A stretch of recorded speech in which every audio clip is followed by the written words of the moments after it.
Katie, I have a confession to make. I've had a crush on you for the longest time. You're the reason I love coming to college. Katie blushed. Jacob couldn't believe that he was actually on a date with the most popular girl in the school, his class president and longtime crush Katie, at Lotus, a beautiful floating restaurant known for its unique romantic setting and delectable cuisine. I have been noticing you too lately, Jacob. I find myself thinking about you at the oddest times, and then I forget what I'm doing. They gazed at each other, starry-eyed. I think I'm falling in. The candle flame on their table flickered. Are you cheating on me, Jacob? Jacob turned, and his jaw dropped in recognition. Sophie, what are you doing here? Are you following me? The love-struck look in Katie's eyes was rapidly fading, replaced by suspicion. I'm here for dinner with my parents. You'd know that you were invited if you had checked your phone. And here you are, cheating. Her parents? The Dragon King and Queen are here? Oh no! Jacob? He swiveled his head between Sophie and Katie before protesting. What? No! Jacob, who is she? Katie asked. Sophie tossed her head and looked at her newly discovered rival angrily. I'm his fiancé. Who are you? I'm his girlfriend and the love of his life. Sophie picked up a glass from the table and threw water into Jacob's face. He blinked and tried to wipe it off as Katie glared at Sophie. She made no move to help Jacob. From the corner of his eyes, he could see a tall, broad-shouldered man striding towards him. Jacob trembled. It was Sophie's father, the Dragon King. Sophie looked triumphant. You're dragging meat now. I guess I know what's on the menu for dinner tonight. You. Jacob flinched, his heart racing with every step the Dragon King took towards them. He closed his eyes, thinking that he would slap him, but the man simply moved past him as though he didn't exist and went straight to his daughter. And somehow, that felt worse. Sophie, behave yourself. The Dragon King came onto the scene with his wife, Sophie's mother.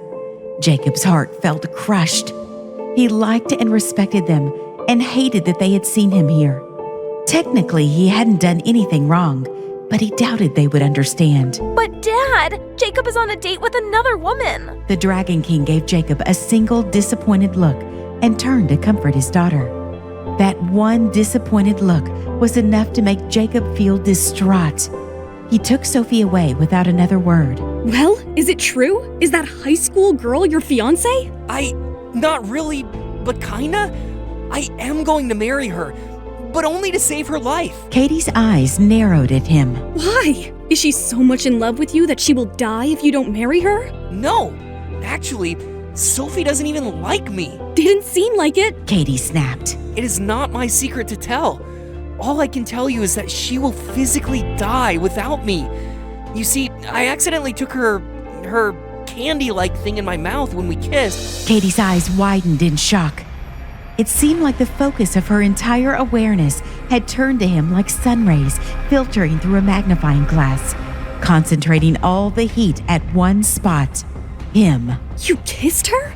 And you took what in your mouth? Jacob gulped. He had suddenly realized how it must sound to her. Death by dragon was seeming a far better option when faced with Katie's shocked, hurt, and angry look. No, wait, I didn't mean... It was an accident. An accident? What, did she fall from the sky into your arms and her lips mashed against yours? Without waiting for an answer, Katie stormed off.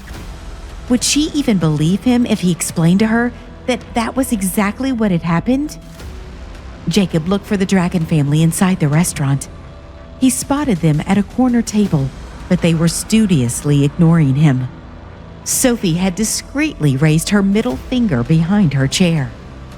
Jacob looked at the direction Katie had disappeared in, and then at Sophie, feeling wildly conflicted. Should he follow Katie, or should he apologize to Sophie and her family? Which girl will he go after? To find out, listen to free episodes of Married to the Dragon King's Daughter by downloading Pocket FM now.